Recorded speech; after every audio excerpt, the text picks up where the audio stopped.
আসসালামু আলাইকুম স্যার। হ্যাঁ, ওয়ালাইকুম আসসালাম। স্যার আসসালামু আলাইকুম। ওয়ালাইকুম আসসালাম।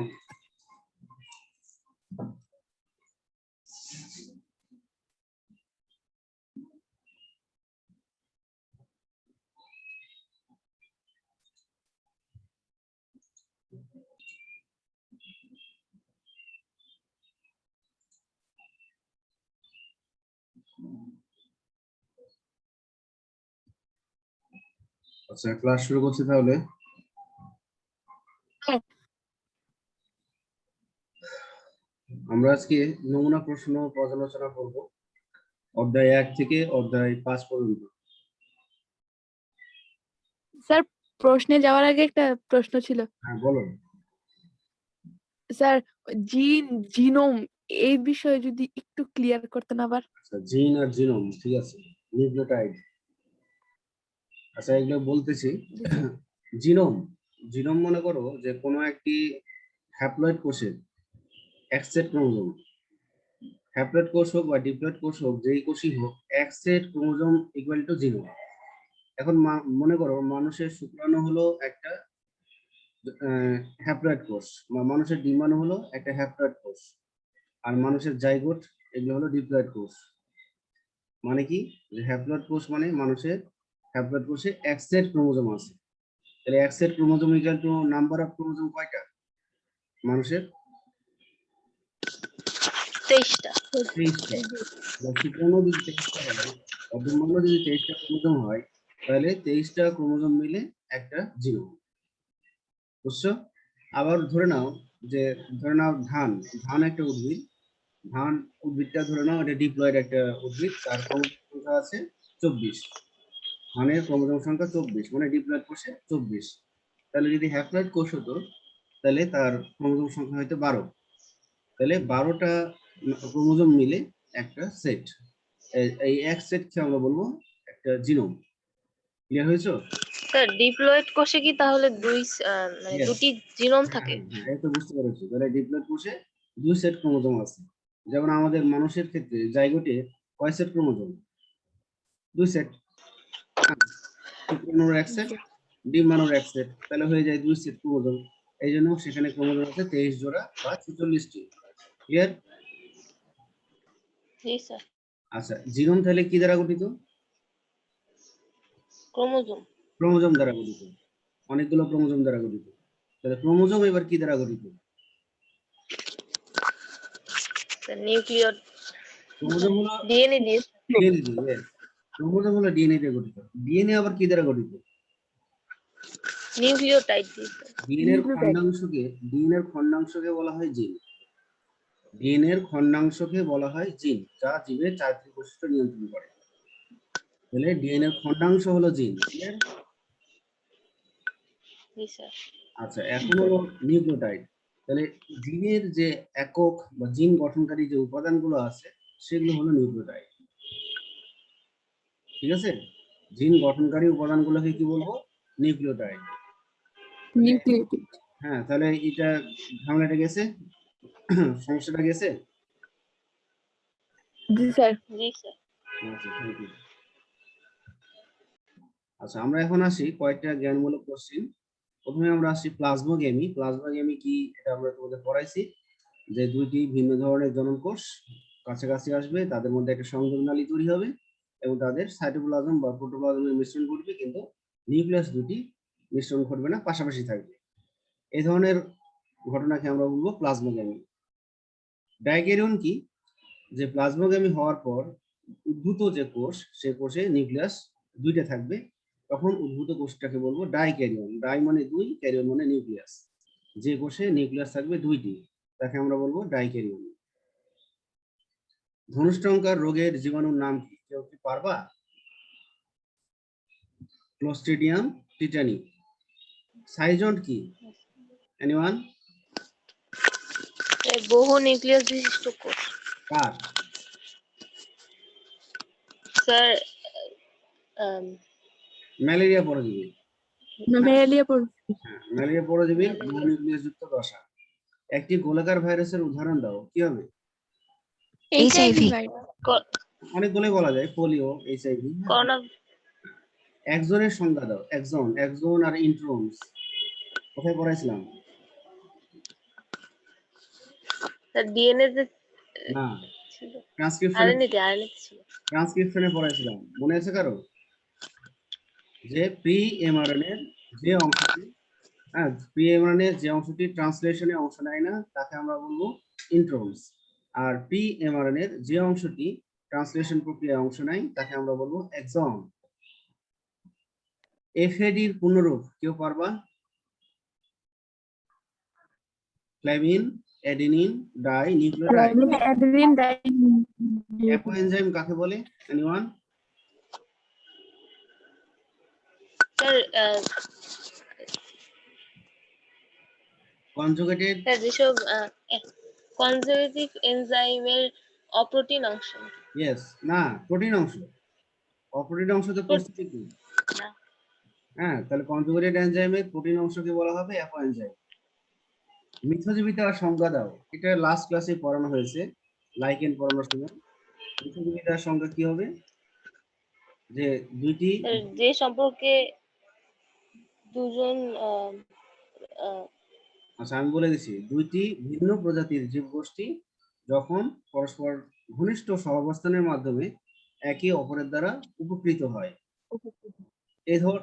এই ধরনের অ্যাসোসিয়েশনকে মিথজীবিতা বলা হয়। নিউক্লিওটাইড কি? তাহলে নিউক্লিওটাইডকে আমরা কি বলবো? যে নিউক্লিক অ্যাসিডের, হ্যাঁ, গঠনগত উপাদান। গাঠনিক। মেটাকাইনেসিস কি? কোষ বিভাজনের মেটাফেজ দশায় স্পিন্ডল যন্ত্রের মেটাফেজ দশায় স্পিন্ডলগুলোর মাঝে ক্রোমোজোমগুলো স্পিন্ডল যন্ত্রের বিন্যস্ত হওয়ার প্রক্রিয়াকে মেটাকাইনেসিস বলে। ক্রোমোজোমের সেন্ট্রোমিয়ার সংযুক্ত থাকাকে আমরা বলবো মেটাকাইনেসিস, বা বিন্যস্ত থাকার রীতিকে আমরা বলবো, বিষুবীয় অঞ্চলে ক্রোমোজোমের বিন্যস্ত থাকার রীতিকে মেটাকাইনেসিস বলে। সিনাপসিস কাকে বলে? ক্রোমোজোমের জোড়া সৃষ্টি হওয়াকে। হ্যাঁ, ঠিক আছে, হোমোলোগাস ক্রোমোজোমের জোড় সৃষ্টি হওয়ার প্রক্রিয়া। তাহলে জ্ঞানমূলক গুলো গেল, এবার আসছি অনুধাবনমূলক কোশ্চেন। অনুধাবনমূলক কোশ্চেনগুলোর যখন অ্যান্সার দাও তখন তোমরা যেটা চাওয়া হয় সেটা দাও, কিন্তু যেটা চাওয়া হয় না সেটা দাও না। যেমন এখানে কি আছে, মানুষের জনন মাতৃকোষে জাইগোটিন উপপর্যায়ে কয়টি বায়োভ্যালেন গঠিত হয়? এখানে কয়টি বায়োভ্যালেন গঠিত হয় এটাই ম্যাক্সিমাম অ্যান্সার দিবা, কিন্তু এখানে আরো একটা জিনিস তোমাকে লিখতে হবে, সেটা কিন্তু এখানে চাওয়া হয় না। কিন্তু বায়োভ্যালেন্ট কাকে বলে? না, বায়োভ্যালেন গঠিত, বায়োভ্যালেন কাকে বলে? এখানে বলছে মানুষের জনন মাতৃকোষে। তাহলে মানুষের জনন মাতৃকোষ কি এবং সেখানে কয়টা ক্রোমোজোম থাকে সেটা তোমাকে বলতে হবে। মানুষের জনন মাতৃকোষে কয়টা ক্রোমোজোম থাকবে? জনন মাতৃকোষ হলো 46। 46। তাহলে তুমি এখন ক্রোমোজোম সংখ্যাটা জানতে পারলা। তাহলে এখন তুমি লেপ্টোটিন, জাইগোটিন, আমরা যখন লেপ্টোটিন শুরু করেছিলাম ওদের যখন পড়াই তখন 4টা ক্রোমোজোম নিয়ে কাজ শুরু করেছিলাম। জাইগোটিনে আমরা কয়টা বায়োভ্যালেন্ট পেয়েছিলাম? আমরা যখন পড়াই এই দুইটা পেয়েছিলাম। তাহলে আমরা এখন ক্রোমোজোম সংখ্যা বলছি 46টা, তাহলে বায়োভ্যালেন্ট হবে কয়টা? 23টা। 23টা, সহজ হিসাব। তাহলে যত সংখ্যক ক্রোমোজোম নিয়ে আমরা কাজ করব তার অর্ধেক সংখ্যক বায়োভ্যালেন্ট জাইগোটে তৈরি হবে। ডিঅক্সিরাইবোজ বিশিষ্ট একটি ভাইরাসের নাম লিখুন। এখানে হলো ভাইরাসের নাম লিখতে হবে এবং ডিঅক্সিরাইবোজটা কি সেটা লিখতে হবে। তাহলে ডিঅক্সিরাইবোজটা কি?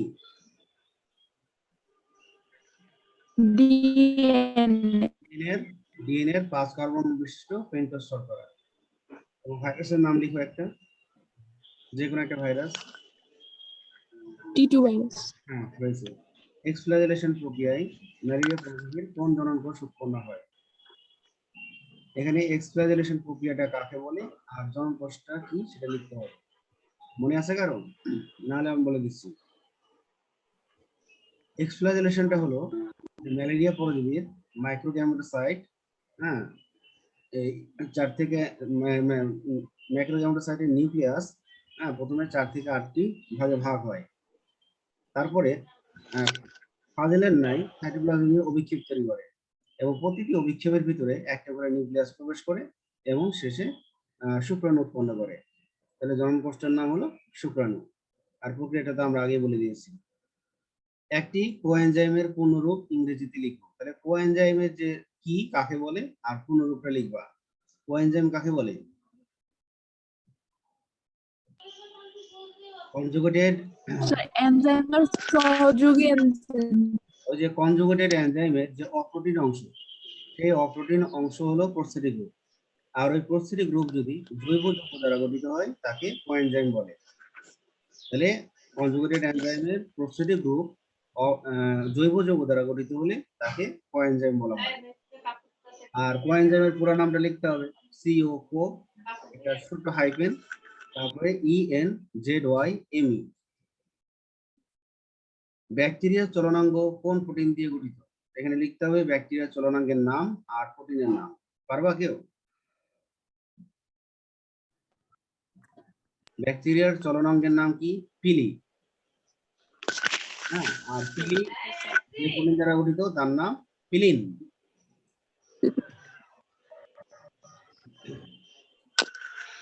এবার আমরা আসছি সৃজনশীল প্রশ্নগুলো। সবাই এবার খেয়াল করো। অঙ্গাণু ওয়াই আলোক শক্তিকে কাজে লাগিয়ে খাদ্য উৎপাদন করতে পারে। তাহলে কার কথা বলা হয়েছে? ক্লোরোপ্লাস্ট। অঙ্গাণু যে কোষের জন্য জারণ প্রক্রিয়ায় শক্তি উৎপাদন করতে পারে, কোন অঙ্গাণুর কথা বলা হয়েছে? মাইটোকন্ড্রিয়া। হয়েছে। তাহলে আমরা ক নাম্বার কোশ্চেন বলবো, কোষের প্রোটিন তৈরির কারখানা কোনটি? অ্যানসার কি? রাইবোসোম। সাইটোসোলের কাজ কি?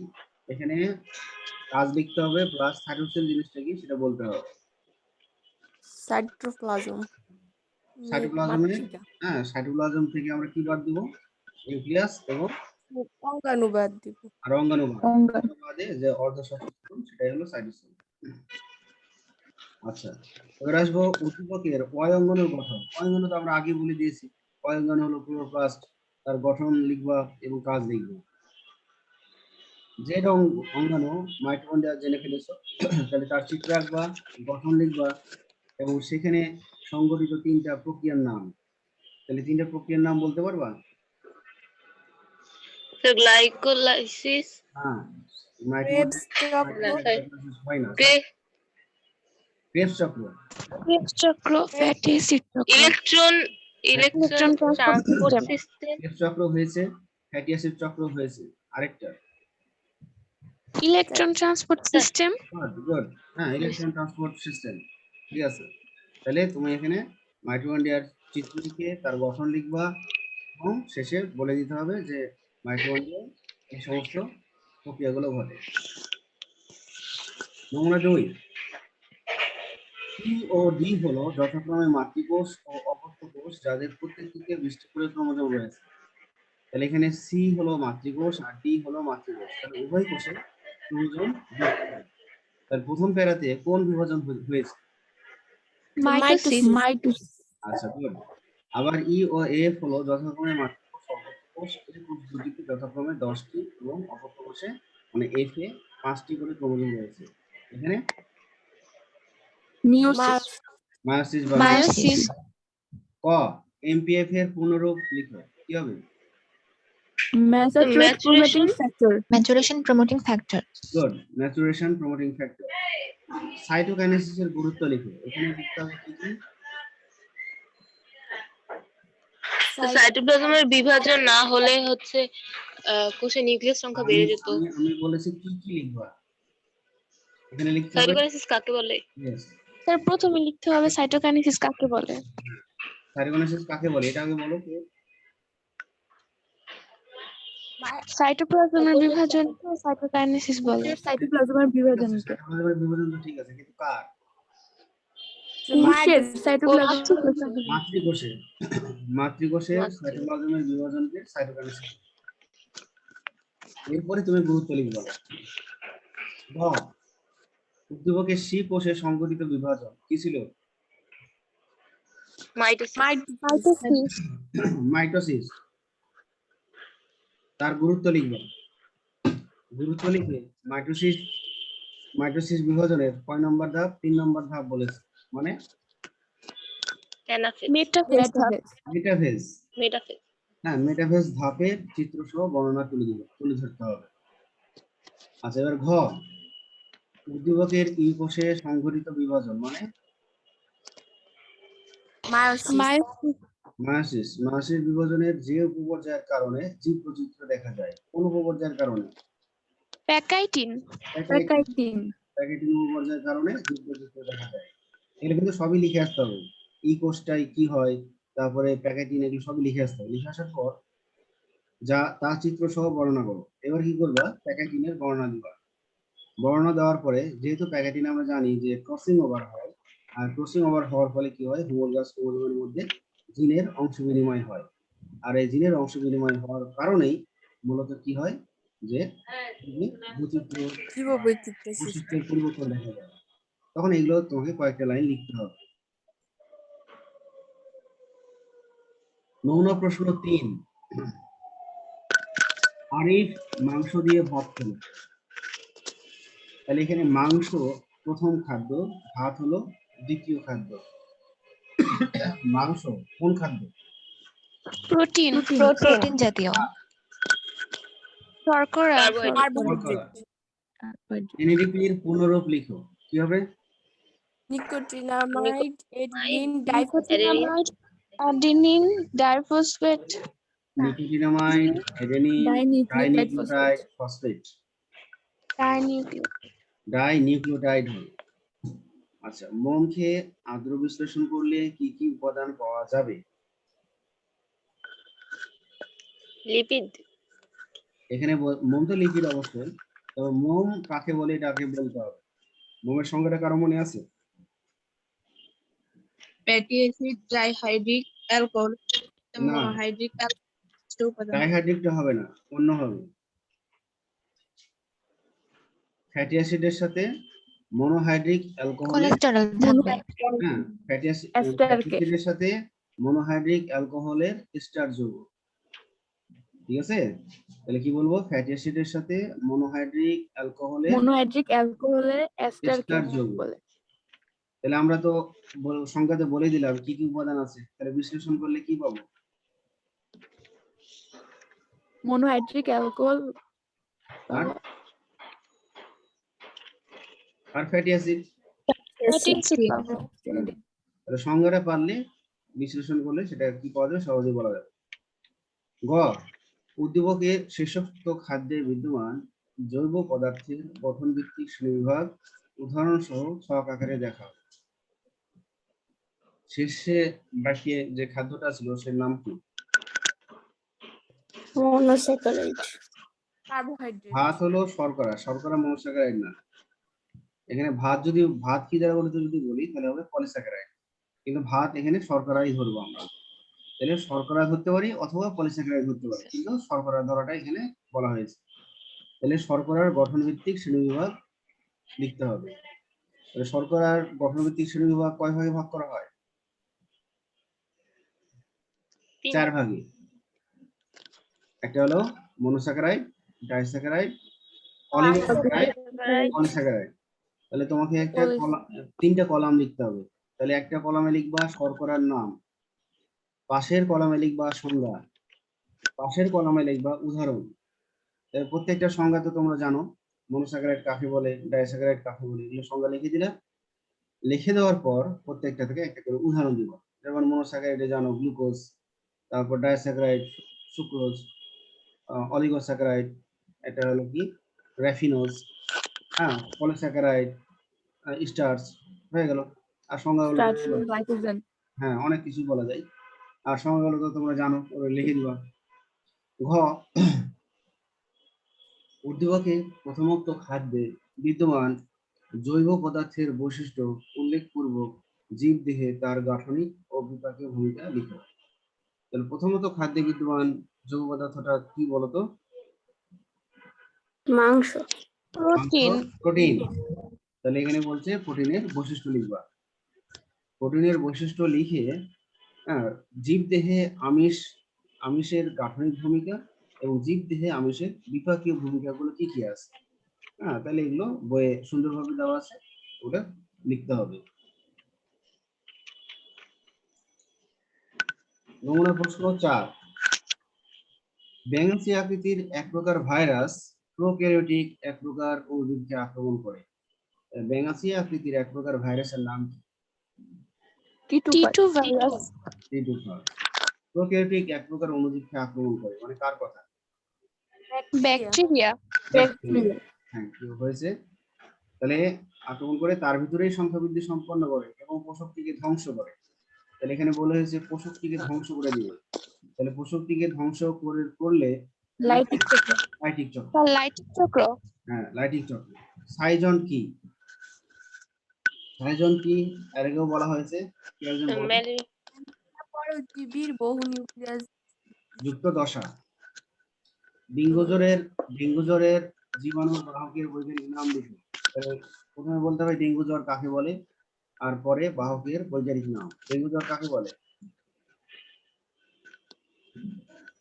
স্যার এনোফিলিস মশা দিয়ে। অ্যানোফিলিস মশা দিয়ে ডেঙ্গু হয় না। তাহলে এখানে বলতে হবে ভাইরাসটার নাম হলো ফ্ল্যাভিভাইরাস দ্বারা আক্রান্ত মানুষের জ্বর রোগ। আর বাহকের বৈজ্ঞানিক নাম হবে এডিস ইজিপ্টি। বানানটা একটু কঠিন আছে, ইজিপ্টি। AEGPTI। আচ্ছা, উদ্দীপকে উল্লেখিত পোষকের বৈশিষ্ট্য সহ গঠন বর্ণনা করো। পোষক মানে এখানে কার কথা বলা হয়েছিল? ব্যাকটেরিয়া। ব্যাকটেরিয়ার বৈশিষ্ট্য প্লাস গঠন লিখবা।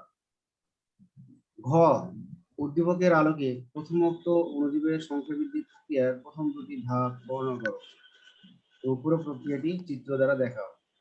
তাহলে এখানে বলা হয়েছে প্রথমোক্ত অণুজীবটা কি ছিল?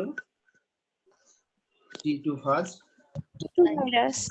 আর এখানে আমরা বলবো প্রথম দুটি ধাপ আগে চক্রের নাম লিখবা। চক্রের নাম কি ছিল? লাইটিক চক্র। চক্র। তাহলে লাইটিক চক্রের প্রথম দুটি ধাপের নাম কি? প্রথম সংযুক্তি, তারপর ফার্স্ট ডিএনএ হ্যাঁ, এখানে বলতে হবে প্রথম ধাপের নাম হলো পোষক দেহে সংযুক্তি, এটা 1 নম্বর ধাপ। 2 নম্বর ধাপ হলো পোষক দেহে ফার্স্ট ডিএনএ প্রবেশ। ফার্স্ট ডিএনএ অনুপ্রবেশ। হ্যাঁ, অনুপ্রবেশ। তাহলে এই হলো 2টা ধাপের নাম। আর চিত্র দ্বারা গোটা প্রক্রিয়াটা তোমাকে লেবেলিং করে দেখাতে হবে।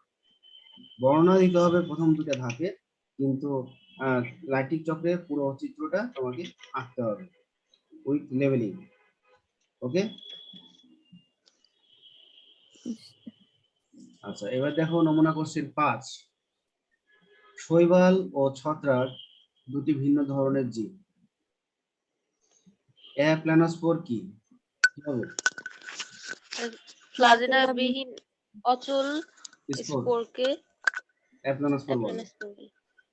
একটি সিনোসাইটিক শৈবালের গণনাম লিখো। সিনোসাইটিক শৈবাল কাকে বলে আর গণনাম লিখতে হবে, পারবে কেউ? তার গণনাম মানে জেনাস। ইলোথ্রিক্স। না, ইলোথ্রিক্স সিনোসাইটিক না। আগে এখানে বলো সিনোসাইটিক শৈবাল কাকে বলে? যে শৈবালে একাধিক যে শৈবালের কোষে একাধিক নিউক্লিয়াস থাকে বা বহু নিউক্লিয়াস যুক্ত শৈবাল। তাহলে এবার বলো গণনাম কি হবে?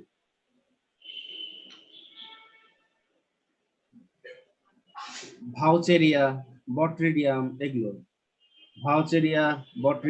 এগুলো হলো গণনাম।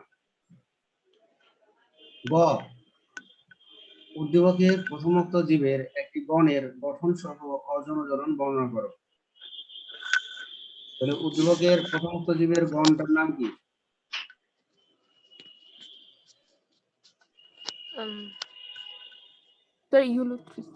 এবার হবে ইউলোথিস। তাহলে উদ্দীপকের প্রথমোক্ত জীবটা ছিল শৈবাল, আর শৈবালের একটি গণ হলো ইউলোথিস।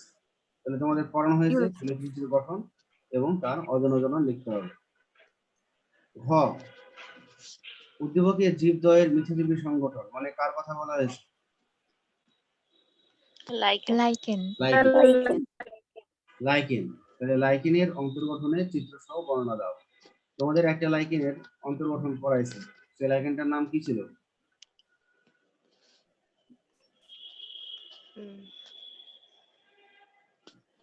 বলতে পারবা কেউ? ফোলিওজ লাইকেন।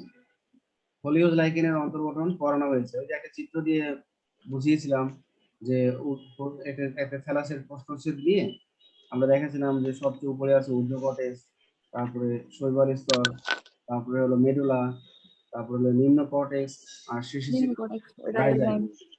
তাহলে এই চিত্রটা দিবা এবং এই চিত্রটা দিয়ে তোমাকে বর্ণনাগুলো তুলে ধরতে হবে। ওকে?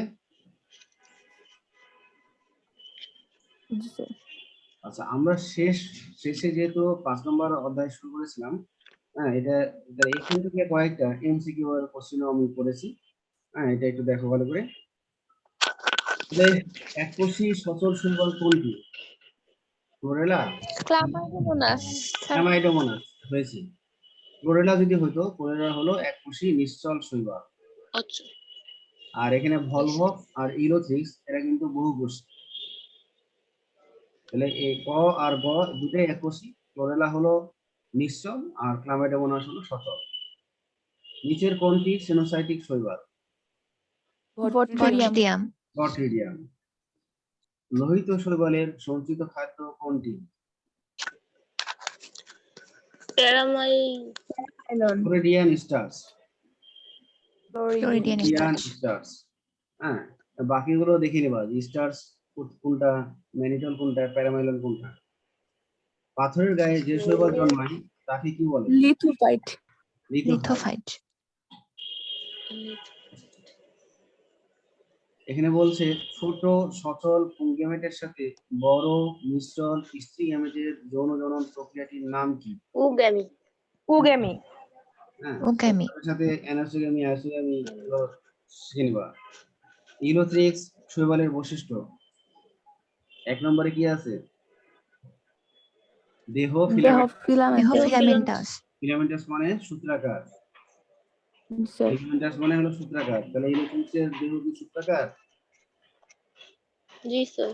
হ্যাঁ স্যার। প্রোপ্লাস্ট আংটি আকৃতির বা বেল্ট আকৃতির।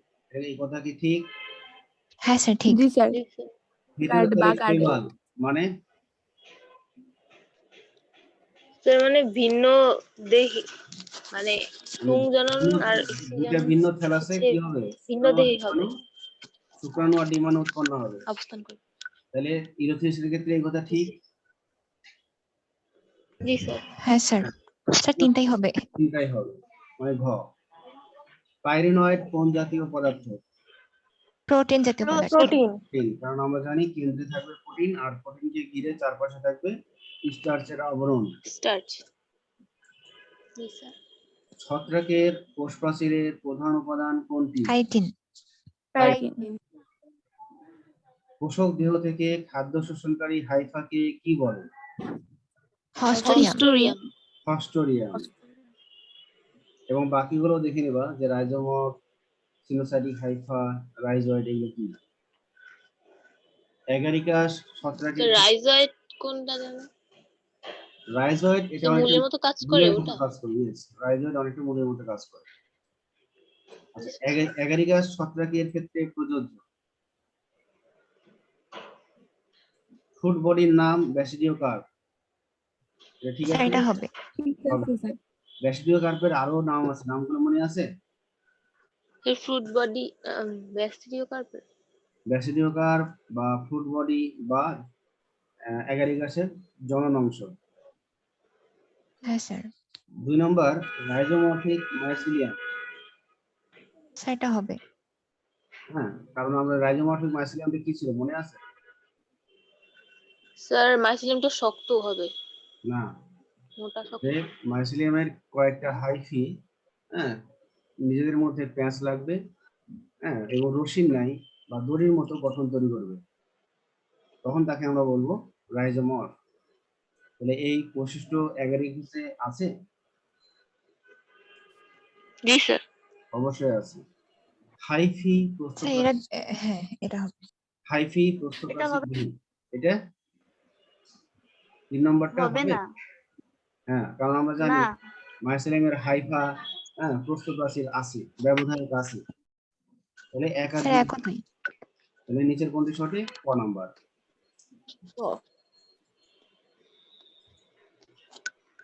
আচ্ছা, এবার আসছি আমরা কোনটি বিষাক্ত মাশরুম? অ্যাগারিকাস, স্যার 1 নাম্বারটা। 1 নম্বরটা। তোমাদের মনে আছে বিষাক্ত মাশরুম চিনার কয়েকটা বৈশিষ্ট্য বলে দিয়েছিলাম? হ্যাঁ স্যার কালারফুল জি, হবে। স্যার। কি কালারফুল হবে? প্রখর রোদে জন্মাবে না। Spore colourful. তারপর তো কাঠের উপর জন্মাবে। স্যার কাঠের উপর জন্মাবে। তারপর স্যার প্রখর রোদে জন্মাবে না। রোদে জন্মায় না। স্পোরটা বেগুনি রঙের দেখতে হবে। উজ্জ্বল বেগুনি বর্ণের হলে বিষাক্ত। তারপরে তার অম্ল ঝাঁঝালো গন্ধ পাওয়া যাবে। অম্ল এবং আছে। ঝাঁঝালো গন্ধযুক্ত ঝাঁঝালো হয়। গন্ধ। তো ঠিক আছে, আর আরেকটা বলেছিলাম যে অ্যাগারিকাসের স্টাইক অনেক শক্ত থাকবে, হ্যাঁ, সহজে ভাঙা যাবে না। গোল আলুর বিলম্বিত ধসা রোগের জীবাণুর নাম কি? স্যার ডি হবে, ঘ নাম্বারটা। 4 নম্বরটা। ফাইটোপথোরা ইনফেস্টেন্স। ফাইটোপথোরা ইনফেস্টেন্স। আচ্ছা, এবার লাইকেনে শতকরা কত ভাগ শৈবালের উপস্থিতি থাকে? 5 থেকে 10%। হ্যাঁ, কারণ আমরা জানি 90 থেকে 95 ভাগ হলো ছত্রাক। আচ্ছা, এমন একটা লাইকেনের নাম বলতো যেখানে শৈবাল হবে প্রকট, শৈবালের সূত্রাকার। সূত্রাকার। এক্সাম্পলটার নাম মনে আছে? ইসিবি না হ্যাঁ, এফিবি। হ্যাঁ, ঠিক আছে। নিচের কোনটি ক্রাস্টোস লাইকেন? ক্রাস্টোস। গ্যাফিস। চ্যাপ। গ্যাফিস, ঠিক আছে। তো হয়েছে মোটামুটি, সন্তুষ্ট হয়েছি। অনেকেই ভালো অ্যান্সার দিয়েছো, অনেক বোঝা গেছে যে পড়ালেখা করেছো। এরকম করে আরেকটু ভালো করে পড়াশোনা করো, সবাই ভালো করবা। আচ্ছা, আমি আরেকটা তোমাদের সমস্যাটা দূর করি, সেটা হলো অনেকে এটা বোঝো না হয়তো যে chromosome, chromatid, chromatin, chromosome, chromatid আর ক্রোমাটিন, এই তিনটা কেউ যদি জেনে থাকো বলতে পারো, নাহলে আমি বোঝাই দিই। ক্রোমোজোম, ক্রোমাটিড আর ক্রোমাটিন,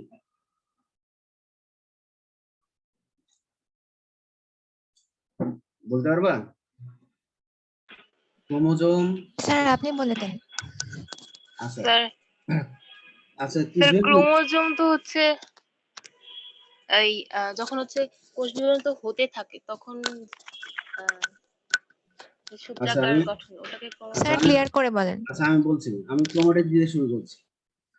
ক্রোমাটিড হলো যে ক্রোমোজোম যখন সেন্ট্রোমিয়ার বাদে ক্রোমোজোমের যে বাহুগুলো আছে সে বাহুগুলো লম্বালম্বি দ্বিখণ্ডিত হয়।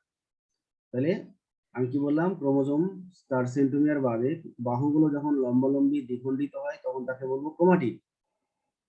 ঠিক আছে? তাহলে ক্রোমাটিড ক্লিয়ার হয়েছে? হ্যাঁ স্যার। আচ্ছা, এবার আসছি আমি ক্রোমাটিন। ক্রোমাটিনটা কি হবে? যে ক্রোমোজোম যখন পানি শোষণ করবে, ক্রোমোজোম যখন পানি শোষণ করবে এবং পানি শোষণ করে সরু লম্বা সুতার মতো গঠন তৈরি করবে, এবং এই সময় তার রঞ্জক ধারণ ক্ষমতা কমে যাবে। যেহেতু পানি শোষণ করেছে এই জন্য রঞ্জক ধারণ ক্ষমতা কমে যাবে এবং এই সময় তাদেরকে সাধারণত দেখা যায় না। তাহলে এই সময় কি আমরা বলবো? ক্রোমাটিন। আমি আবার বলছি, ক্রোমোজোম যখন পানি শোষণ করে বা পানি যোজন করে, যার ফলে লম্বা সুতার মতো হয়ে যায় এবং পানি শোষণ রঞ্জক শোষণ ক্ষমতা কমে যায়, ফলে দৃষ্টিগোচর হয় না, তখন এই অবস্থাকে আমরা বলবো ক্রোমাটিন। এখন ক্রোমাটিন তাহলে কোথায় কোথায় দেখা যাবে এটা কি বলো? যখন কোষ বিভাজন হবে না। হ্যাঁ, কোষ বিভাজন হবে না এটা ঠিক না, হওয়ার সময় এটা হতে পারে। মানে হচ্ছে রেস্ট অবস্থায় থাকবে। একটা হলো ইন্টারফেজ, একটা হলো মানে শুরুর পর্যায়ে ইন্টারফেজ। ইন্টারফেজে আমরা দেখবো ক্রোমাটিন আছে। আর আরেকটা দেখবো যে কোষ বিভাজন যখন শেষ হয়ে যাচ্ছে, টেলোফেজ। অ্যানাফেজ পর্যায়ে। টেলোফেজ যখন অপত্য ক্রোমোজোমগুলো মেরু প্রান্তে পৌঁছায় তখন পানি শোষণ বেড়ে যায়। তাহলে টেলোফেজ। তাহলে কখন কখন দেখা যাবে ক্রোমাটিন? একটা হলো ইন্টারফেজ দশা আর একটা হলো টেলোফেজ দশা। এবার আসছি আমরা ক্রোমোজোম। তাহলে এবার ক্রোমোজোম কি বলবো, যে ক্রোমাটিন যখন পানি বিয়োজন করা শুরু করবে, আর পানি বিয়োজন করতে থাকলে কি হবে, ক্রোমাটিন যেহেতু লম্বা সুতার মতো, পানি বিয়োজন করলে সেই সুতার মতো গঠনগুলো থেকে পানি কমতে থাকবে, যার ফলে সেগুলো আস্তে আস্তে সংকুচিত হবে, আর সংকুচিত হতে থাকলে এটা আরো ছোট এবং মোটা ও খাটো হবে। হ্যাঁ, যার ফলে তখন কি হবে, যে রঞ্জক ধারণ ক্ষমতা বৃদ্ধি পাবে, যেহেতু পানি চলে গেছে এই জন্য তারা রঞ্জক, এটা হলো একটা রং, সে রংটা তারা গ্রহণ করতে পারবে বা শোষণ করতে পারবে। তাহলে তখন এই ধরনের গঠনকে আমরা বলবো ক্রোমোজোম। তাহলে ক্রোমোজোম ব্যাপার বুঝতে পেরেছো? জি স্যার। তাহলে ক্রোমোজোম দেখা যাবে কখন? এটা দেখা যাবে প্রোফেজ থেকে শুরু করে প্রসেস থাকে। অ্যানাফেজ। অ্যানাফেজ দেওয়ার পর হ্যাঁ, তো এবার ক্লিয়ার হয়েছে ক্রোমোজোম, ক্রোমাটিন। আচ্ছা, আর কারো কোনো প্রশ্ন থাকলে বলতে পারো। স্যার হ্যাপ্লয়েড আর ডিপ্লয়েড যদি একটু বুঝাতেন, এখানে একটু সমস্যা হ্যাপ্লয়েড আর হয়েছে। ডিপ্লয়েড এটা বুঝিয়ে দিই, যদিও ক্লাসের শুরুতে একজন কোশ্চেন করেছিল, ও একটু বুঝেছে হয়তো। তাহলে আমরা কি বলবো, যে এক সেট ক্রোমোজোম যুক্ত কোষকে হ্যাপ্লয়েড বলে। এক সেট ক্রোমোজোম যুক্ত কোষকে হ্যাপ্লয়েড বলে। এখন আমি যদি ধরি মানুষের একটা হ্যাপ্লয়েড কোষ, শুক্রাণু বা ডিম্বাণু বা জনন কোষ, তাহলে মানুষের শুক্রাণু বা ডিম্বাণুতে ক্রোমোজোম কয়টা থাকে? 23টা। 23টা। তাহলে মানুষের শুক্রাণু আর ডিম্বাণু হলো হ্যাপ্লয়েড কোষ, এবং এই হ্যাপ্লয়েড কোষগুলোতে 23টা ক্রোমোজোম আছে। তাহলে 23টা ক্রোমোজোম মিলে একটা সেট, এবং এই এক সেট ক্রোমোজোমকে আমরা বলবো কি, হ্যাপ্লয়েড, বা এর আরেকটা নাম জিনোম। ওকে। আচ্ছা, হ্যাঁ স্যার। এখন ধরে নাও যে একটা ধান যদি হয়, ধানের একটা হ্যাপ্লয়েড কোষে ক্রোমোজোম সংখ্যা আছে 12। তাহলে ধানের ক্ষেত্রে হ্যাপ্লয়েড কোষে ক্রোমোজোম সেট হলো একটা, এবং ক্রোমোজোম সংখ্যা আছে 12। হ্যাঁ, তাহলে আমরা ধানেরটা বুঝতে পারলাম। তাহলে আমরা কি দেখবো, যে প্রত্যেকটা জীবের ক্ষেত্রে ক্রোমোজোম সেট থাকবে একটা, হ্যাপ্লয়েড কোষ যদি হয় ক্রোমোজোম সেট থাকবে একটা, কিন্তু পার্থক্য থাকবে কোথায়, যে নাম্বার অফ ক্রোমোজোম। আমাদের যেমন 23টা, ধানের ক্ষেত্রে 12টা, গরুর ক্ষেত্রে 30টা, এরকম বিভিন্ন উদ্ভিদ এবং প্রাণীতে ক্রোমোজোম সংখ্যাগুলো পরিবর্তন হবে, কিন্তু সবার দেহেই যদি হ্যাপ্লয়েড কোষ হয় তাহলে সেট হবে একটা, বা জিনোম হবে একটা। ওকে। এবার আসি আমরা স্যার ডিপ্লয়েড। ক্রোমোজোম সংখ্যা কখনো এক হতে পারে? হতে পারে, কারো কারো ক্ষেত্রে হতে পারে, কারণ পৃথিবীতে এত উদ্ভিদ প্রাণী আছে, ক্রোমোজোম সংখ্যা এক হতে পারে। আচ্ছা, এবার আসি আমরা ডিপ্লয়েড কোষ। তাহলে আমরা কি বলবো, যে দুই সেট ক্রোমোজোম যুক্ত কোষকে ডিপ্লয়েড কোষ বলা হয়। হ্যাঁ, যেমন হলো মানুষের জাইগোট বা মানুষের জনন মাতৃকোষ। হ্যাঁ, এখানে 46টি ক্রোমোজোম আছে, মানে দুই সেট ক্রোমোজোম আছে। ওকে। হ্যাঁ স্যার। আর এই হ্যাপ্লয়েড কোষকে আমরা কি দ্বারা সূচিত করি, এন দ্বারা। এন মানেই হলো এক সেট, এন মানেই এক সেট ক্রোমোজোম। হ্যাপ্লয়েড হ্যাঁ, এক সেট। আর ডিপ্লয়েড মানেই হলো 2n। Sir twice N.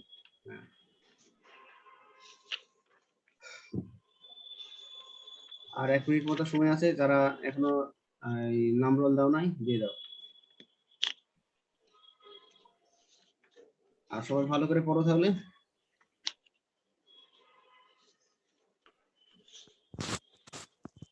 তো তাহলে আর কিছু বলার আছে কারো?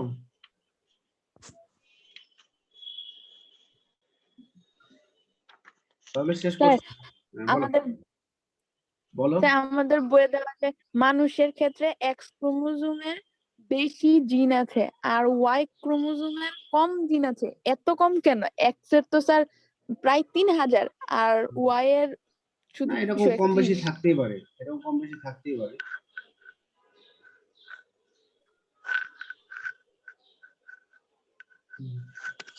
তো ঠিক আছে, কত পৃষ্ঠা? স্যার আসসালামু আলাইকুম। আচ্ছা। স্যার আসসালামু আলাইকুম। আসসালামু আলাইকুম।